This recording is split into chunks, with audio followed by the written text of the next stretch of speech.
दोस्तों आज की इस वीडियो में मैं आपको the psychology of money book से 8 बिग आइडियाज बताने वाला हूं। तो बिना किसी डीले के हम डायरेक्ट काम की बात पर आएंगे।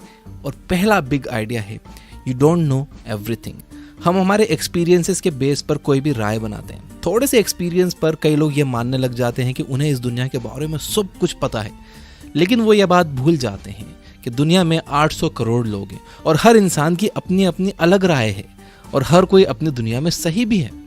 एक चीज जो किसी को बिल्कुल सही लग रही हो वो हो सकता है कि किसी और को पागलपन लगे। The psychology of money book में ऑथर मॉर्गन हाउसेल कहते हैं कि पैसों के लेकर आपका एक्सपीरियंस दुनिया में जो कुछ भी हुआ है उसका 0.0000001% हो सकता है, लेकिन 80% एक्सपीरियंस आपका वो होता है जो आप सोचते हो कि दुनिया कैसे चलती है। यानी आसान शब्दों में कहें कि हम ज़्यादातर वही बातें मानते रहते हैं जो हमारे बिलीफ में बैठी हुई है। जैसे अगर किसी के अंकल को 20 साल पहले स्टॉक मार्केट में नुकसान हो गया था तो हम ये मान के बैठ जाते हैं कि स्टॉक मार्केट में सिर्फ नुकसान ही होता है। जैसे अगर किसी के मामा को रियल एस्टेट में नुकसान हो गया तो हम ये मान कर बैठ जाते हैं कि रियल एस्टेट में तो नुकसान ही होता है। किसी के भाई का बिजनेस डूब गया तो हम ये मान के बैठ जाते हैं कि बिजनेस तो बिल्कुल नहीं करना है। एक और एग्जांपल देता हूँ। 1970 में पैदा हुए लोगों ने इंडेक्स फंड का बूम देखा होगा। उन्हें इंडेक्स फंड सबसे अट्रैक्टिव इन्वेस्टमेंट लगेगा, जबकि 90s में पैदा होने वाले लोगों को क्रिप्टो करेंसी अट्रैक्ट कर सकती है। तो कहने का मतलब यह है कि आपको खुद को लिमिट नहीं करना चाहिए। आपको सिर्फ अपने एक्सपीरियंसेस के बेस पर फाइनेंशियल डिसीजन नहीं लेने चाहिए, बल्कि आपको फाइनेंशियल किताबें पढ़नी चाहिए, वीडियोस देखनी चाहिए, सेमिनार्स अटेंड करने चाहिए, जहां से भी आप दूसरों के एक्सपीरियंसेस से सीख सकते हो, जहां से भी आपको और इन्फॉर्मेशन मिल सकती है। आपको पूरी कोशिश करनी चाहिए वो इन्फॉर्मेशन लेने के लिए, और फिर आपको अपने फाइनेंशियल डिसीजन इस इन्फॉर्मेशन और एक्सपीरियंसेस के बेस पर लेने चाहिए, इमोशन के बेस पर नहीं। Second big idea, nothing is as good और as bad as it seems. ये दुनिया इतनी ज्यादा कॉम्प्लिकेटेड है कि हमारा दिमाग भी इसे पूरी तरह से समझ नहीं सकता, और अक्सर हमारे एक्शंस के रिजल्ट्स हमारे हाथ में नहीं होते। हमारा रिजल्ट्स पर कोई कंट्रोल नहीं होता। जैसे कि मान लो कि कोई एंटरप्रेन्योर है, उसने एक बहुत अच्छा प्रोडक्ट बना लिया है। अब उसे लग रहा है कि टाइमिंग भी सही है और कंज्यूमर सेंटिमेंट भी उसके फेवर में, लेकिन कोई डिजास्टर आ जाता है और सारा मार्केट डिस्टर्ब हो जाता है और उस एंटरप्रेन्योर का प्लान बेकार हो जाता है, जैसे कि 2020 में कोविड के दौरान हुआ था। ऐसे रिस्क का कोई अंदाजा नहीं लगा सकता। ऑथर मॉर्गन हाउसेल कहते हैं कि नथिंग इज एज गुड और as bad as it seems, यानी जो दिख रहा है वो उतना अच्छा या उतना बुरा नहीं होता। जब भी आप फाइनेंशियल डिसीजन लो, चाहे खुद के लिए या दूसरों के लिए, आपको उसमें लक और रिस्क को ध्यान में रखना चाहिए। कोई भी एक सक्सेस स्टोरी सुनकर, किसी की स्टोरी फोर्ब्स में देखकर डिसीजन नहीं लेना चाहिए, या किसी का एक फेलियर सुनकर आइडिया भी ड्रॉप नहीं करना चाहिए। हो सकता है कि उन लोगों को किसी आउटसाइड रीजन की वजह से सक्सेस मिली हो या फेलियर मिला हो। इसे सर्वाइवरशिप बायस कहते हैं। इस पर मैंने एक बहुत इन्फॉर्मेटिव वीडियो बनाई है जो आपके सोचने का तरीका बदल देगा। मैं यहाँ आई बटन में लिंक दे दूंगा, डिस्क्रिप्शन में भी दे दूंगा, आप वो जरूर देखना। आप इस पूरे टॉपिक को उससे समझ लोगे कि किसी भी एक सक्सेस को देखकर या किसी एक फेलियर को देखकर अपने परमानेंट डिसीजन नहीं लेने चाहिए। आपको करना यह है कि अपने गोल्स तक पहुंचने के लिए काम करते रहो, गलतियों से सीखो, अपनी भी और दूसरों की भी। दूसरों की गलतियों से सीखना बहुत जरूरी है। अगर आप सिर्फ अपनी ही गलतियों से सीखोगे तो आपकी जिंदगी छोटी पड़ जाएगी। और कभी भी सक्सेस को सर पर मत चढ़ने दो, और फेलियर से डिस्करेज भी नहीं होना है। थर्ड आइडिया है how much is enough for you. इस इकोनॉमी में और साथ ही हाईएस्ट इन्फ्लेशन में एक जॉब पर डिपेंड होना बिल्कुल अच्छा आइडिया नहीं है। एक साइड हसल होना बहुत अच्छा है, और उससे भी अच्छा है कि आपकी मल्टीपल इनकम स्ट्रीम्स हो। लेकिन खुद से पूछिए कि आपके लिए कितना पैसा काफ़ी होगा, क्योंकि हमेशा पैसों के पीछे भागना आपकी मेंटल हेल्थ के लिए सही नहीं होगा। ये माइंडसेट आपको लालच की तरफ ले जाएगा, और लालच ने अच्छे अच्छे स्मार्ट लोगों को बर्बाद किया है पास्ट में। इस जाल से बचने के लिए ऑथर मॉर्गन हाउसेल 2 प्रैक्टिकल तरीके बताते हैं। Number 1, stop moving the goal posts. अपने लिए एक फिक्स फाइनेंशियल गोल सेट करो, और जब आप उसे अचीव कर लो तो आराम करो। अपने हार्ड वर्क से मेरे रिजल्ट को एंजॉय करो। आप तब तक खुश रहोगे जब तक आप अपने एक्सपेक्टेशंस को काबू में रखोगे। Number 2, never compare yourself to others. आपकी लाइफ आपकी है, आपको यहाँ तक लाने वाले थॉट्स आपके हैं, ओपिनियंस आपकी हैं, डिसीजंस आपके हैं, इसलिए खुद को दूसरों से कंपेयर करने का सवाल ही नहीं उठना चाहिए। दूसरों से खुद को कंपेयर करोगे तो आपको जलन भी होगी और आपका मेंटल पीस भी खत्म हो जाएगा। Fourth big idea, understand the power of compounding. इस यूनिवर्स में एक प्रोसेस चलती है जिसके हिसाब से आपके एक कदम का रिजल्ट आपके अगले कदम की सीढ़ी की तरह होता है। जैसे कि उस बहते हुए पानी के बारे में सोचिए जो ओवर द टाइम पत्थरों का शेप बदल देता है। ऑथर मॉर्गन होज़ल कहते हैं कि दौलत बनाने के लिए भी सिमिलर पैटर्न फॉलो करना होता है। समझदारी से इन्वेस्ट करना तो जरूरी है, लेकिन बड़ी दौलत बनाना इस बात पर डिपेंड करता है कि आप कितने लंबे टाइम से इन्वेस्टेड हो। वॉरेन बफेट की वेल्थ $84 बिलियन से, जिसमें से $18 बिलियन उन्होंने 65 की उम्र के बाद कमाए हैं। चलिए जिम साइमंस और वॉरेन बफेट के अचीवमेंट को कंपेयर करते हैं। जिम साइमंस को दुनिया का ग्रेटेस्ट इन्वेस्टर कहा जाता है क्योंकि उन्होंने अपनी कैपिटल पर 66% का रिटर्न जनरेट किया है। दूसरी तरफ वॉरेन बफेट ने सिर्फ 22% का रिटर्न जनरेट किया है। ये नंबर देखकर लगता है कि साइमंस की वेल्थ वॉरेन बफेट से कहीं ज्यादा होगी, जबकि ऐसा नहीं है। वॉरेन बफेट जिम साइमंस से कहीं ज्यादा अमीर है। कैसे? आंसर है कंपाउंडिंग। जैसे साइमंस ने 50 साल की उम्र में इन्वेस्टिंग शुरू की, वहीं वॉरेन बफेट ने 10 साल की उम्र से इन्वेस्टिंग शुरू कर दी थी। छोटे छोटे एफर्ट्स कंसिस्टेंटली लंबे टाइम तक करने से एक्स्ट्रा ऑर्डिनरी रिजल्ट्स मिलते हैं। जेम्स क्लियर ने अपने बुक एटॉमिक हैबिट्स में इस बात को बहुत अच्छे से समझाया है। Fifth big idea, getting rich versus staying rich. Internet और सोशल मीडिया के बढ़ने से एक साइड हसल शुरू करना ज्यादा मुश्किल नहीं रहा है। आप स्टॉक्स में इन्वेस्ट कर सकते हो, क्रिप्टो में इन्वेस्ट कर सकते हो, क्विक प्रॉफिट्स बना सकते हो। ठीक ठाक कैपिटल, नॉलेज और रिस्क लेने की हिम्मत से आप अमीर तो हो सकते हो, लेकिन अमीर बने रहना ये मुश्किल पार्ट है। आप किसी भी बड़े शहर में चले जाओ, रोड्स पर आपको अट्रैक्टिव एड्स दिख जाएंगे, बल्कि आपके फोन में ही pre approved credit card, low cost loan, loyalty points, gift coupon जैसी कस्टमर्स को ललचाने वाली चीजें आपको मिल जाएंगी। देखो आज के टाइम में अगर कमाना आसान हुआ है तो खर्च करना उससे कहीं ज्यादा आसान हो गया है। ऑथर कहते हैं कि अपनी दौलत बचाने का तरीका है आप बहुत सोच समझकर खर्च करो। आपको ये मानकर कभी नहीं चलना चाहिए कि कल जो आपको सक्सेस मिली थी वो आने वाले कल में भी मिलेगी। ज्यादा सेटिस्फाइड नहीं होना है। आपको अपना हर फाइनेंशियल डिसीजन उसी सोच समझ के साथ लेना है, उतनी ही रिसर्च करके लेना है जितना आपने पहला फाइनेंशियल डिसीजन लेते टाइम सोचा था। अगर आप ये वीडियो देख रहे हो तो मैं ये मान सकता हूँ कि आप भी मेरी तरह एक आम इंसान हो जो पूरी कोशिश कर रहा है बेटर फाइनेंशियल डिसीजन लेने की। इस दुनिया का इकोनॉमिक सेटअप कुछ इस तरह का है कि हमारे जैसे आम लोगों के हाथ में ये नहीं होता कि हमारे पैसों के साथ क्या होगा। इन्फ्लेशन जैसे माइक्रो इकोनॉमिक फैक्टर्स डिसाइड करते हैं कि हमारे पैसे की वैल्यू क्या होगी, लेकिन एक चीज जो हम लोग कंट्रोल कर सकते हैं वो है खर्चा। पैसे बचाना एक कला है और पैसा बचता है किफायतशारी से। और यहाँ कंफ्यूज नहीं होना है, किफायतशारी और कंजूसी में बहुत फर्क है। अगर मैं आसान शब्दों में इन दोनों के बीच का फर्क बताऊं तो वो ये है, किफायतशारी का मतलब है पैसा वेस्ट करने की इच्छा का ना होना, और कंजूसी का मतलब है कि सिरे से पैसा खर्च करने की ही इच्छा ना होना। अब इसके लिए आपको अपने नीड्स और वांट्स में फर्क समझना बहुत जरूरी है। एक नीड वो है जो जिंदगी जीने के लिए जरूरी है, जो आपके काम के लिए जरूरी है, और वांट वो है कि किसी भी चीज से आप अट्रैक्ट हो रहे हो कि यार ये चाहिए ही मुझे, ये चीज कितनी कूल है, जबकि आपको पता है कि आपको उस चीज की जरूरत नहीं है। तो नीड और वांट में अगर आप फर्क करना सीख गए तो कोई भी चीज खरीदने से पहले आपने अगर उसे नीड और वांट के तराजू पर तोल लिया तो आप पैसे बचा लोगे। Big idea number 6, law of large numbers.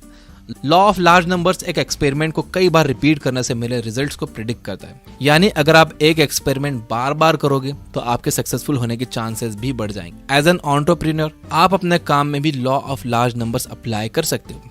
10x बड़ा सोचो, 10x ज्यादा मेहनत करो। मैसिव एक्शंस ही आपको मैसिव रिवॉर्ड्स दिलाते हैं। अगर आपके गोल्स 10 गुना बड़े हुए और आप उन्हें पूरी तरह से अचीव भी नहीं कर पाए तो भी आप जीत जाओगे। ये बात कही है ग्रांट कार्डोन ने अपनी बुक द 10x रूल्स में। Law of large numbers investment में डाइवर्सिफिकेशन के साथ भी परफेक्टली काम करता है। अगर आपका लार्ज पोर्टफोलियो है तो आप किसी एक स्टॉक पर डिपेंड नहीं रहोगे, उसमें भी आपके जीतने के चांसेस बढ़ जाएंगे, बशर्ते कि आपके पोर्टफोलियो में ठीक ठाक नंबर्स में कंपनियां अच्छा परफॉर्म कर रही हैं। ऑथर कहते हैं कि आप हाफ ऑफ द टाइम गलत हो सकते हो, फिर भी अच्छा रिटर्न बना सकते हो। यही बात मेरे साथ इन्वेस्टमेंट में सच हुई है। मेरे स्टॉक पोर्टफोलियो में 14 स्टॉक्स हैं, जिसमें से 7 लॉस में चल रहे हैं, और जो बाकी के 7 हैं जो प्रॉफिट में चल रहे हैं, उन्होंने मेरे ओवरऑल इन्वेस्टमेंट का, मेरे ओवरऑल कैपिटल का 40% रिटर्न दिया है। एंड 40% रिटर्न बहुत बड़ी चीज है। तो आपको पैसा कमाने के लिए परफेक्ट होने की जरूरत नहीं है। आधा टाइम आप गलत होकर भी अच्छा पैसा कमा सकते हो। Big idea number 7, be time rich. आपको क्या लगता है ज्यादा पैसा कमाने का अल्टीमेट बेनिफिट क्या है? क्या यह फेम है या कुछ भी खरीद सकने की पावर है? ऑथर मॉर्गन होज़ल कहते हैं कि पैसा का ग्रेटेस्ट डिविडेंड है आपका अपने टाइम पर कंट्रोल होना। कई स्टडीज ने यह बात साबित की है कि जो लोग खुद को खुश मानते हैं उनके पास टाइम की फ्रीडम होती है। वो लोग अपनी मर्जी से कहीं भी आ जा सकते हैं, कोई भी काम कर सकते हैं। वो किसी एक चीज से बंधे हुए नहीं होते कि यहाँ रोज 8 घंटे देना ही है। एंड इसलिए पैसा जरूरी है। पैसा होने का मतलब है कि आपके पास लाइफ में ऑप्शंस होंगे। इसका मतलब है कि आपको एक टॉक्सिक वर्क प्लेस में जबरदस्ती बैठना नहीं पड़ेगा। इसका मतलब है कि जब आप अच्छा फील नहीं कर रहे तब भी आपको खुद को काम पर जाने के लिए फोर्स नहीं करना पड़ेगा। ऑथर कहते हैं कि हाईएस्ट फॉर्म ऑफ वेल्थ ये एबिलिटी है कि आप रोज सुबह उठकर ये कह सको कि आज मैं जो चाहूं वो कर सकता हूं। तो सबसे पहले आपका गोल होना चाहिए एक इमरजेंसी फंड बनाने का, यानी इतना पैसा जमा कर लो कि अगर 6 महीने तक आप कोई भी काम ना करो तब भी आप आसानी से सरवाइव कर सको। जब आपके पास ये फंड तैयार हो जाए उसके बाद आप अपने नेक्स्ट स्टेप के बारे में सोचो। उसके बाद आप सोचो कि आपको जॉब छोड़कर कुछ करना है नहीं करना है, उसके बाद आप रिस्क लो। पहले इमरजेंसी फंड बनाना बहुत ज़रूरी है। अल्टीमेटली आपका गोल आपके अर्निंग को अपनी लाइफ के साथ जोड़ने का होना चाहिए, यानी एक ऐसी लाइफ जिसमें आपका अपने टाइम पर कंट्रोल हो। यानी आपका गोल होना चाहिए इस तरह से पैसा कमाने का कि जिसमें आपका अपने टाइम पर कंट्रोल हो, यानी आपको अपने काम में पूरे टाइम नहीं लगा रहना पड़े, आपको काम करने रोज नहीं जाना पड़े। याद रखिए कि सिर्फ बेशुमार पैसा कमाना काफ़ी नहीं है, आपके पास उसके रिटर्न्स एंजॉय करने के लिए टाइम भी होना चाहिए। बिग आइडिया नंबर 8, ये आइडिया मैंने अपने पर्सनल चैनल पर भी थोड़े दिन पहले बताया था। Luxury is normal. आपने सड़क पर कई बार कोई शानदार स्पोर्ट्स कार देखी होगी। अब जरा आप ये याद करने की कोशिश करो कि उस कार को जो इंसान चला रहा था क्या वो आपको याद है। 99% चांसेस है कि आपको बस अपना एक्साइटमेंट याद होगा कि आप उस कार को देखकर कितने एक्साइटेड हुए थे, लेकिन उस कार को कौन चला रहा था ये आपको बिल्कुल याद नहीं होगा। Luxury items definitely eye catching होते हैं और यही उनका पर्पस भी होता है। ऑथर कहते हैं कि आप अपने लग्जरी आइटम से जितने इंप्रेस होते हो उतना और कोई इंप्रेस नहीं होता। ऑथर कहते हैं कि आपको लगता है कि लोग आपका लग्जरी आइटम देखकर आपसे इंप्रेस हो रहे हैं, जबकि आपसे इंप्रेस कोई नहीं होता।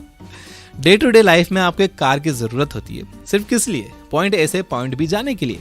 एक नॉर्मल कार भी आपको पॉइंट ए से पॉइंट बी ले जाएगी और एक फेरारी भी सेम काम करेगी। फर्क यह है कि फेरारी के लिए बहुत ज्यादा पैसा लगता है और उसे मेंटेन करने के लिए और भी ज्यादा पैसा लगता है। सारे स्टेटस सिंबल सेम होते हैं, टेम्पटिंग होते हैं, बट अल्टीमेटली पॉइंटलेस होते हैं। आपको ये बात याद रखना होगी कि लग्जरी आइटम्स एक्चुअल में लाइबिलिटीज हैं, एसेट्स नहीं। ये चीजें आपकी जेब से पैसा निकालती हैं, डालती नहीं है। ऑथर कहते हैं कि गरीब होने का सबसे आसान तरीका है कि अमीर होने का दिखावा किया जाए। अब इसका मतलब ये बिल्कुल नहीं है कि आपको लग्जरी कार्स बिल्कुल ही नहीं खरीदने चाहिए। रैपर जेजी ने एक बड़ी अच्छी बात कही है कि अगर आप किसी चीज को 2 बार नहीं खरीद सकते तो इसका मतलब यह है कि आप उसे अफोर्ड नहीं कर सकते। एक और रूल है the 30 day rule. I don't know ये किसने बनाया। इसके हिसाब से अगर किसी चीज को खरीदने के लिए आपका दिल ललचाए तो आपको 30 दिन रुक जाना चाहिए। 30 दिन के बाद भी आपको अगर उसकी जरूरत महसूस हो कि यार बिना उसके काम नहीं चलेगा, तो वो चीज आपको ले लेनी चाहिए। और ये जितने भी लग्जरी आइटम्स हैं इसको आपने अपनी पैसिव इनकम से लेना चाहिए। आपको अपनी एक्टिव इनकम लगाना चाहिए काम पर, यानी कि आप उन पैसों से आपको और पैसा बनाना चाहिए और जो पैसा उससे बन रहा है आपको उनसे अपने ये खिलौने खरीदने चाहिए। आपको कभी भी अपनी एक्टिव इनकम इन चीज़ों में नहीं लगाना चाहिए और आपको हमेशा ये चीज़ें अपने बिजनेस अकाउंट से खरीदनी चाहिए ताकि आपको इस पर डेप्रिसिएशन मिले। आपका टैक्स बचता है इससे। इन चीज़ों से अमीर अपना टैक्स बचाते हैं। आपको लगता है कि वो दिखावा कर रहे हैं जबकि वो अपना टैक्स बचाते हैं। तो ये थे 8 big ideas from the book the psychology of money. अगर मैं इसे रिपीट करूं तो नंबर 1 है यू डोंट नो एवरीथिंग। आप ये मानकर मत चलो कि आप सब कुछ जानते हो, आप बस वही जानते हो जो आपके बिलीफ में बैठा हुआ है। इसलिए ज़्यादा से ज़्यादा लोगों से सीखो और उनके एक्सपीरियंसेस और अपने एक्सपीरियंसेस, उनकी गलती और अपनी गलती, ये सब ध्यान में रखकर फिर अपने फाइनेंशियल डिसीजन लो। नंबर 2 है nothing is as good as bad as it seems. यानी जो जितना अच्छा दिखता है या जितना बुरा दिखता है वो वैसा होता नहीं है। किसी की एक सक्सेस स्टोरी सुनकर या किसी का फेलियर सुनकर वो काम करने मत लग जाओ या वो आइडिया ड्रॉप मत कर दो। सर्वाइवरशिप बायस को समझो, लिंक डिस्क्रिप्शन में है उस वीडियो का। नंबर 3 है how much is enough for you. देखो ये डिसाइड कर लो कि आपके लिए कितना काफ़ी है। अगर आप बिना गोल बनाए पैसों के पीछे भागे ही जाओगे तो आपके मन में बहुत लालच आ जाएगा। कहते हैं ना लालच की माँ गला कटाती है। नंबर 4 है understand the power of compounding. Compounding के पावर को समझो। देखो ज़्यादा रिटर्न बनाने से ज़्यादा ज़रूरी ये है कि आप कितने लंबे टाइम तक इन्वेस्टेड हो। तो जितनी जल्दी हो सके आपको अपनी इन्वेस्टिंग जर्नी शुरू कर देनी चाहिए। भले ही 500 रुपये से एक SIP आप शुरू कर दो किसी भी एक अच्छे म्यूचुअल फंड में देखभाल के। नंबर 5 था getting rich versus staying rich. बड़ा अच्छा पॉइंट है। अमीर बनना तो ठीक है आप बन गए, लेकिन अमीर बने रहना ये बड़ा मुश्किल पार्ट है। कुछ लोगों की इतनी इनकम नहीं होती लेकिन वो लोन पर ये फ्लैशी चीज़ें, लग्जरी चीज़ें खरीद कर समझते हैं कि वो अमीर हैं, जबकि वो अमीर होने का दिखावा करते हैं और यही गरीब होने का सबसे आसान तरीका है। तो getting rich versus staying rich में आप फ़र्क समझिए। नंबर 6 था लॉ ऑफ लार्ज नंबर्स। आप जितनी ज़्यादा बार किसी काम को करोगे उतने ज़्यादा चांसेस आपके बन जाएंगे अच्छे रिजल्ट्स प्रोड्यूस करने के। जैसे कि मैं जितनी कंसिस्टेंटली जितनी ज़्यादा वीडियोस अपलोड करूँगा तो चांसेस मैं अपने बढ़ा लूँगा कोई भी वीडियो वायरल होने के। अगर मैं करूँगा ही नहीं तो कोई वीडियो चलेगी कैसे? करता रहूँगा तो चांसेस बढ़ जाएंगे वीडियोस चलने के। नंबर 7 था बी टाइम रिच। पैसा कमाने का अल्टीमेट बेनिफिट है आपके पास टाइम का होना। पैसा आपको अपने टाइम पर कंट्रोल देता है और जिन लोगों का टाइम पर कंट्रोल होता है वो ज़्यादा खुश रहते हैं। तो देखिए इनडायरेक्टली बल्कि डायरेक्टली पैसा एक खुशी दे रहा है। जब आपके पास ये कंट्रोल होगा कि आपको कौन से दिन क्या करना है, किस टाइम क्या करना है, कहाँ जाना है, जब आप बंधे हुए नहीं होगे कि यार मुझे बस 9 से 5 यहाँ जाना ही है, मैं और कहीं जा नहीं सकता। जैसे मैं बंधा हुआ था कुछ सालों पहले तक, मैं कहीं आ जा नहीं सकता था, लेकिन जब पैसा आया तो मेरे टाइम पर कंट्रोल मुझे मिला और अब मैं अपनी मर्जी से कहीं भी आ जा सकता हूँ, पहले से ज़्यादा खुश रहता हूँ। और नंबर 8 था लग्जरी इज़ नॉर्मल। याद रखिए कि अगर आप कोई बस दिखाने के लिए कार खरीदने की सोच रहे हो, कोई भी चीज़ दिखाने के लिए खरीदने की सोच रहे हो, लोग उससे इम्प्रेस नहीं होते, लोग आपको नहीं देखते, लोग आपकी वो गाड़ी देखते हैं। आप अपनी वैल्यू बढ़ाओ कि आप पैदल भी चलो तो लोग आपको देखें, आप साइकिल पर भी चलो तो लोग आपको देखें। आपकी वैल्यू उस कार की वैल्यू से ज़्यादा होनी चाहिए भाई। अपनी वैल्यू बढ़ाओ, बाकी ये सब चीज़ें नॉर्मल है, ये सब आ जाएंगी। ये सब टैक्स बचाने की चीज़ें, आपको लगता है कि दिखावे की चीज़ें, ये टैक्स बचाने की चीज़ें हैं। द साइकोलॉजी ऑफ मनी, इस बुक को हमने चैप्टर बाय चैप्टर समराइज किया है ये बुक ऐप पर, और ये एक प्रीमियम बुक समरी है। 699 में आप 1 साल का प्रीमियम ले सकते हो। डिस्क्रिप्शन में मैंने ऐप का लिंक दे दिया है। फिलहाल अभी ये एंड्रॉइड के लिए अवेलेबल है, बहुत जल्दी हम इसे आईफोन के लिए भी लाने वाले हैं। वीडियो पसंद आया तो इसे लाइक जरूर करना, सब्सक्राइब नहीं किया तो सब्सक्राइब कर लेना, घंटी न दबाइए तो दबा देना। Finally, you guys are amazing, keep reading, keep learning, keep growing. Thank you for watching.